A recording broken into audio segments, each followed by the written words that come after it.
Alright, let's get ready for this review for Iron Man. Oh, hold up. There's something wrong. Oh, wait. This isn't the shirt that I want to wear for this review. Hold on one second. I'll be right back.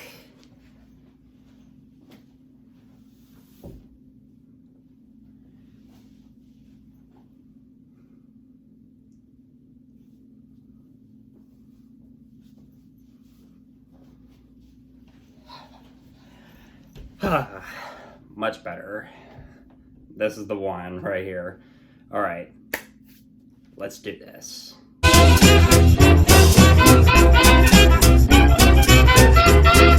Iron Man was directed by Jon Favreau and starred Robert Downey Jr. in his very first outing as Tony Stark. And back when this movie came out in 2008, oh, my mind and my body, they were ready for this movie. And this was definitely my second favorite movie of 2008. The number one, of course, being The Dark Knight. And this was the role that definitely saved Robert Downey Jr.'s career, because in the 90s and the early 2000s, he was recovering from his drug addiction, and this was the role that definitely saved his life. And without it, I just don't know where he would go in life, but when he got this role, oh, it was amazing. I mean, honestly, I cannot picture anybody else playing Iron Man, because Robert Downey Jr. owns this role. Because honestly, can you picture anybody else other than Robert Downey Jr. playing Iron Man? You just can't. He owns this role. He is this character, and he sells every second that he is on screen. Even in the other movies, I mean, such as, even in the weaker ones, like Iron Man 2, or, say, Avengers Age of Ultron, which is definitely the weakest of the Avenger movies, still, I mean, I love him as this character. He's still awesome, and even though, depending on the small role that he'll have in Black Widow, I really want to see Black Widow, depending on whether or not Disney will release it in theaters this year. But I still want to see Black Widow in theaters, but depending on how it'll go, we will see. But mostly when it comes to the first Iron Man, it started a humongous franchise, which is still going on to this day, that a lot of people love, myself included. And there's just so much to love about Iron Man, mostly when it comes to the action sequences, the performances, especially from Robert Downey Jr., and in case any of you have not seen Iron Man, and I believe you should, this review is going to contain some spoilers. You have been warned. So I like how the film opens. We hear AC/DC's Back in Black, which immediately sets the tone for the movie. We see Stark and a convoy with these soldiers, and I like how one of them asks for a picture, and he's like, yes, it's very cool. And he just, one soldier just does the peace sign of, I love, this shows Stark's ego, because this is the type of guy, when you first see him, this is the type of guy that enjoys the billionaire playboy lifestyle. And right when they're about to take the picture, he's like, now, I don't want to say this on your MySpace page. Please no gang signs. I'll throw it up, I'm kidding. Yeah, peace. I love peace. That instantly lets us know what we have to know about the character, because, like I said, this is the type of character, at first, he enjoys the billionaire playboy lifestyle, but later in the film, his life begins to change, because it starts immediately right when the convoy is ambushed by these terrorists, and a bomb goes off near Stark, and it embeds shrapnel into his chest. So they have a Dr. Jensen, who is an amazing character in the movie. So they make him put this electromagnet into his chest, which would prevent the shrapnel from reaching his heart, because like he stated, he removed all the shrapnel that he could, but there's still some left, and it's close to his heart. So they put an electromagnet into his chest to prevent the shrapnel from reaching his heart. And once Stark sees that these terrorists have a lot of weapons that he had developed for the government over the years, he later realized that his work has potential consequences, because eventually these types of weapons could eventually fall into the wrong hands. And once he realizes what his weapons are capable of in the wrong hands, this later changes his perception on his work, because at first he feels like he was developing weapons just for the greater good of America, but later, once he finds out what his weapons are capable of in the wrong hands, it shows that there is consequences for his work. And it immediately just like, this completely changes his character, and I love the changes that he goes through throughout the movie. So they want him to build this missile that he first demonstrated, the Jericho missile.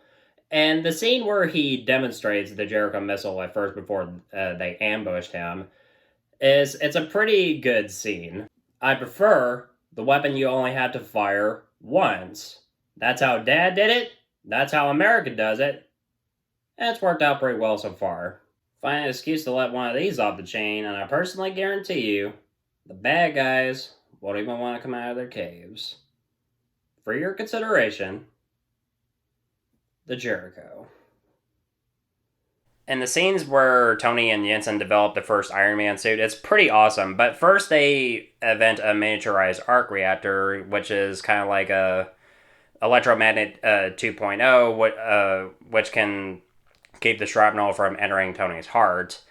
And when they first showed the Mark 1 suit, I was like, yes! Back in 2008, I was like, yes! This is what I needed! And the action sequences in the movie are still awesome to this day. And the scene where Jensen gives up his life to save Tony, to buy him some time to power up the suit, it still brings tears to my eyes when he reveals that his family is dead and that he wanted to sacrifice himself to save Tony. Tony thanks Jensen for saving his life, and once he comes out of the cave, he is just pissed in this moment. Right after the terrorists just fire their weapons at him, I always love the line, "My turn," and then he activates his flamethrowers and just starts burning the terrorists and just begins destroying all the weapons that he have developed. And then he begins to fly off, and then he crashes into the sand. And his armor is completely trashed after that. He takes off his helmet and he's like, not bad.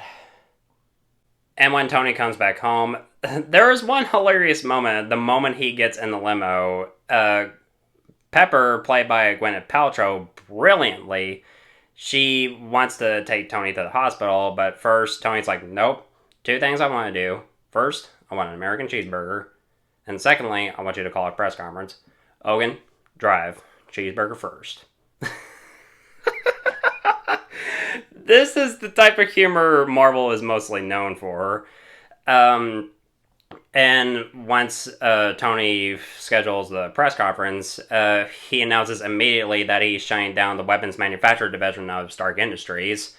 And of course, this causes a lot of controversy, and mostly people are saying this is from his post-traumatic stress, but he's doing this just for the greater good, because he wants to be remembered for helping lives, not destroying them. And I love the montage of where he's trying to test his Mark II suit, and when he tests the thrusters and he just flips himself back, it has a type of slapstick humor in it as well. And yeah, and also right before he tests the Mark II suit, there's also another hilarious moment where after Tony builds a new improved miniaturized arc reactor and tries to put it in his chest, he needs Pepper's help to lift a wire, and she thinks that inside the thing, she's like, "Oh, there's pus." It's like it's just this thing that's from the device. It's not from my body, and he's like, don't get on the sides." And then when she pulls out the magnet and everything, he's like, "Oh, it's okay. I'm fine. I'm just going into cardiac arrest because you." She's like, "I thought you said that it was safe." And right when she puts in the new arc reactor in, she was like, don't ever, ever, ever, ever ask me to do anything like that ever again. He's like, I don't have anybody but you. and it has a lot of good humor, this movie. And I love the moments where he tests his Mark II suit. And and he has like one of these robots that acts like a fire extinguisher. He's like, if you douse me again and I'm not on fire, I'm going to donate you to a city college. and right after he's done with his flight test, and he sees the robot, he was like, ah! And he goes, yeah, I can fly. It's that type of humor, and right when he fully tests the Mark II suit, the entire sequence is just jaw-dropping, from seeing him fly to just go into like maximum altitude. And there's this one funny moment where he see this kid at a carnival on a Ferris wheel. He's licking his ice cream, and his ice cream just falls. He's just blown away by seeing this thing fly. He's like, what is this? It's that type of humor. And I remember laughing in the theater back in 2008. And there's just so much that I love about this movie. So in one scene later, of course, this leads up to our Stan Lee cameo, may he rest in peace, and this scene where Tony is dancing with Pepper, and later he finds out that this village is attacked by the same terrorist that held him captive, and are still getting more of his weapons, and he eventually finds out that the company has been dealing under the table illegally, so he decides to take care of the terrorists himself. This really marks the changes that the character has gone through. This is the type of character that's gone from the billionaire playboy who's just invested in his ego to a person who completely gives a shit. And I love the sequence where he first dons the Mark III suit. And it is jaw-dropping even to this day. And the helmet comes down and it's just, oh my god, this is what I need! That was like the inner fanboy in me just bursting out quietly as possible, because I didn't want... This was back when I was like 10 years old seeing this in theaters. I was just like, yes, finally! And, like I said, I saw this back in 2008, back when I was 10 years old, and I was super pumped for this movie. And the sequence where he just takes down these terrorists, and at first, when he sees these terrorists have hostages at gunpoint, at first he prepares to fire them with his repulsors, but he quickly deactivates them, and these like things that come out of his chest, he just quickly just takes them all out. I'm just like, yes, this guy is a badass.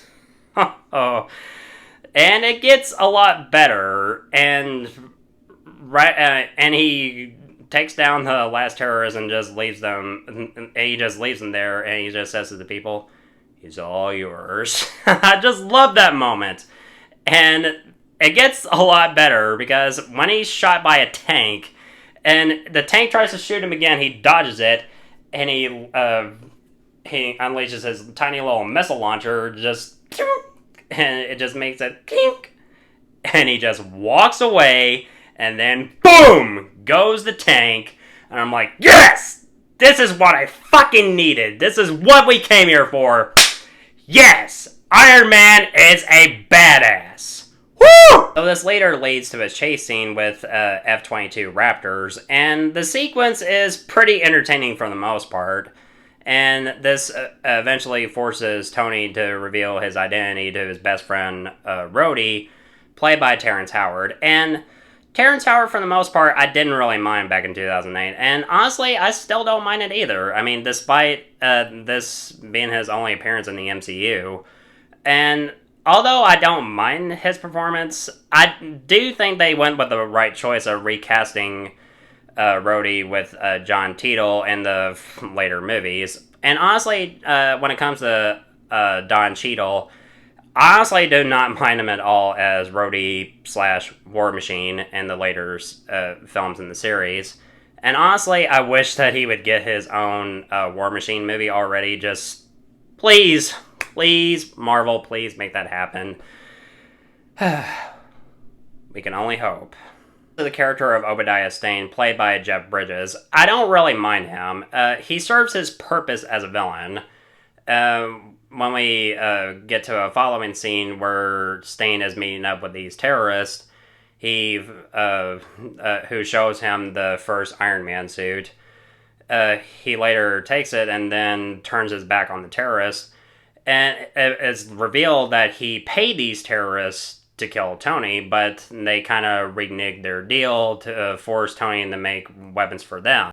So Stane has a crew, has his own crew making a new, improved, bigger suit for himself, and I love the one scene where it shows that Pepper is completely against everything that Tony is doing now as Iron Man. And she's like, you're going to get yourself killed, and I don't want to be a part of it. And Tony points out, I shouldn't even be alive, unless if it's for a reason. I'm not crazy. I just finally know what I have to do. And I know in my heart that it is right. And it's just such an inspiring scene. It's just... Honestly, this is the type of role... I mean, this is one of the first few superhero roles that would be worthy of an Oscar nomination. I don't even care that Robert Downey Jr. is in a superhero movie. He is just flat out amazing as this character. And if you've done an Iron Man review without even mentioning Paul Bettany as Jarvis, what is the matter with you? Now, when it comes to the AI that Tony used in the MCU, Jarvis, I always loved Jarvis, and although Friday in the later films, I mean, I don't mind her, she just wasn't Jarvis. I mean, Jarvis, I mean,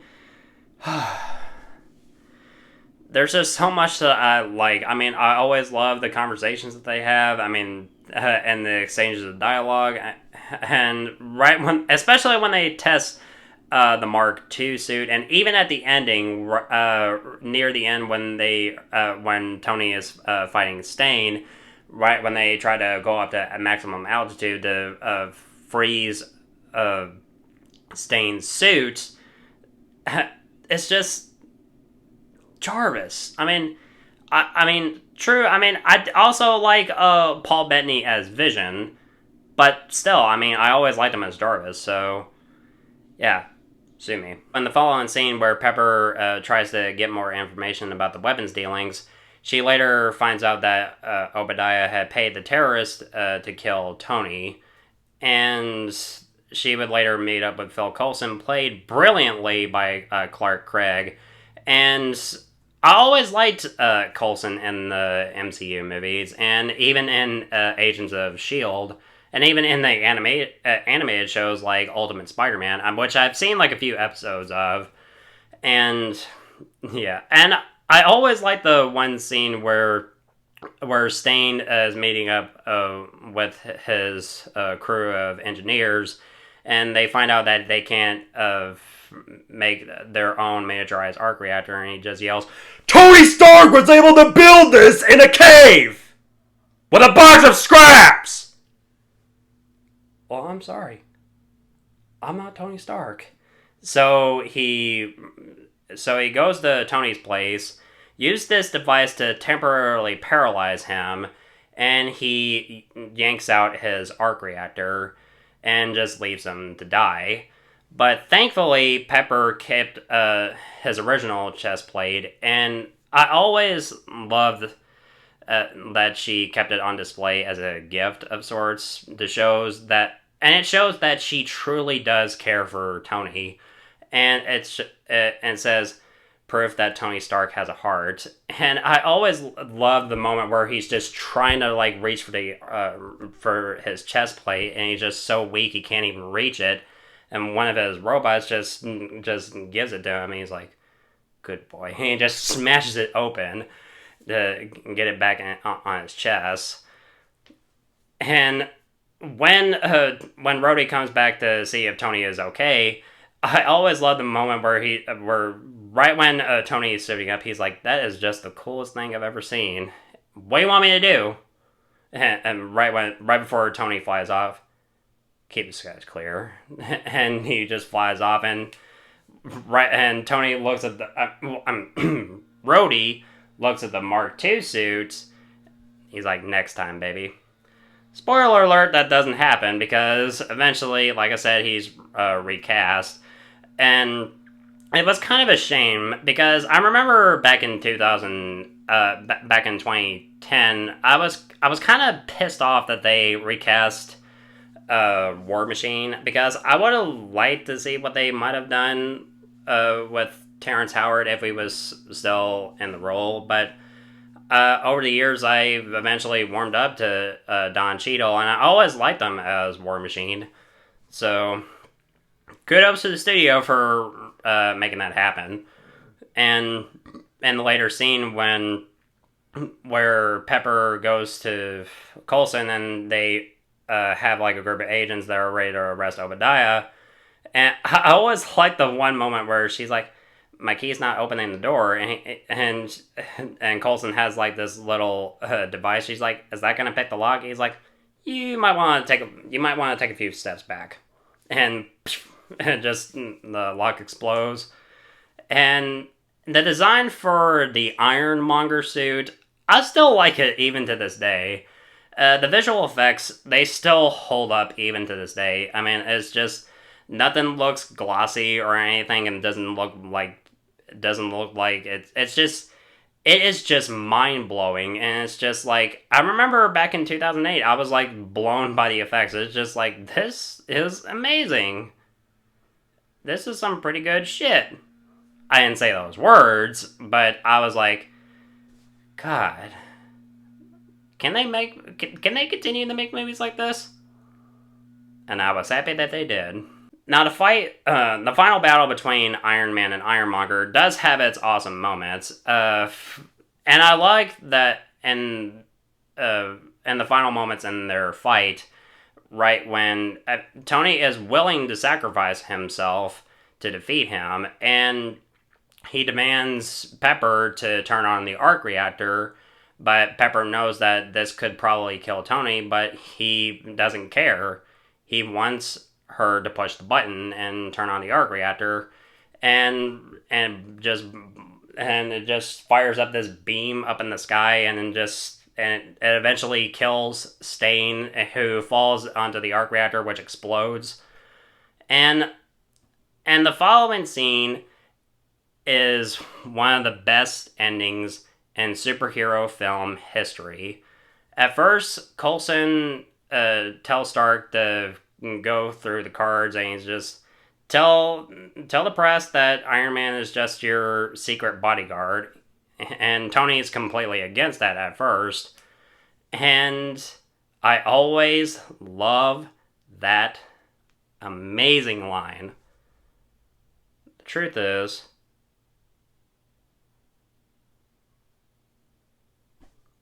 I am Iron Man.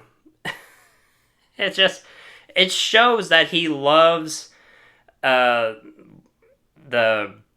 fame of being the superhero. And the post-credit scene, I'll admit that I did not stay through the credits all the way back in 2008, back when the film first came out, because I wasn't aware that Marvel had post-credit scenes at the time. But this scene, it's one of my top 10 favorite post-credit scenes in the MCU, where we first see Nick Fury played amazingly by Samuel L. Jackson, because I cannot imagine anybody else pulling off Nick Fury like Samuel L. Jackson did. I mean, it's Samuel L. Jackson. I'm Nick Fury, director of S.H.I.E.L.D. I'm here to talk to you about the Avenger Initiative. At first when I saw this on DVD, I'm like, oh my god, they're setting up the Avengers. It's just this was the perfect way to start a franchise. And out of all the first phase MCU movies leading up to the Avengers, Iron Man is definitely my favorite of the first phase movies, other than the Avengers.